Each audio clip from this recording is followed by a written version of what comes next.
যে কোনো একটা সড়ক বন্ধ করলে তার প্রভাব কিন্তু আশপাশের সড়কগুলোতেও পড়ে।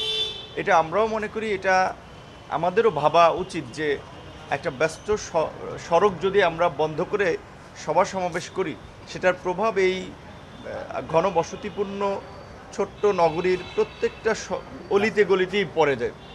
সেক্ষেত্রে তারা বলেছে যে ঢাকার বেশ কিছু উন্মুক্ত জায়গা তারা চিহ্নিত করেছে যেখানে রাজনৈতিক দলগুলো সভা সমাবেশ করতে পারে।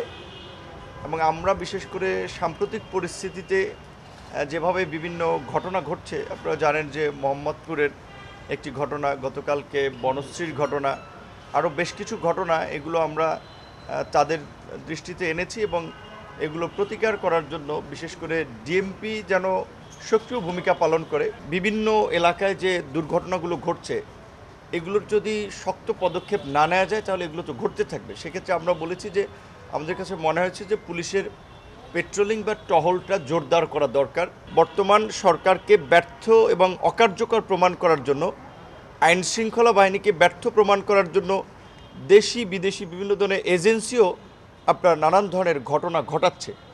সেক্ষেত্রে পুলিশ যদি তার আইন শৃঙ্খলা পরিস্থিতি রক্ষা না করতে পারে, বিশেষ করে ডিএমপি, আসলে গোটা দেশের আইন শৃঙ্খলা পরিস্থিতি ডিএমপিকে দিয়ে নির্ণয় করা সম্ভব। সেক্ষেত্রে ডিএমপি যদি সক্রিয় না হয় তাহলে বাকি দেশের কী অবস্থা হবে সেটা তো আমাদের বোঝাই যায়। আমি মনে করি যে আন্তর্জাতিক চক্র বা গুটি কয়েক দেশ আছে যারা দেখাতে চায় যে বাংলাদেশে উগ্র ইসলামপন্থীদের উত্থান হচ্ছে, বাংলাদেশ পাকিস্তানের কাতারে যাচ্ছে। সেক্ষেত্রে আমরা ডিএমপি কমিশনার সহ এখানে বিভিন্ন জোনের ডিসি সাহেবরা ছিল, তাদেরকে আমরা বলেছি যে এই বিদেশি তৎপরতা যেন সঠিক প্রমাণ না হয়, সেজন্য তাদেরকে সক্রিয় ভূমিকা পালন করতে হবে। আর বিশেষ করে এখন রাজনৈতিক সরকার আসলেই রাতারাতি পরিবর্তন হয়ে যাবে এইটা আমরা মনে করি না, বরং এই সরকারের জনসমর্থন কিন্তু রাজনৈতিক সরকারের চেয়েও বেশি।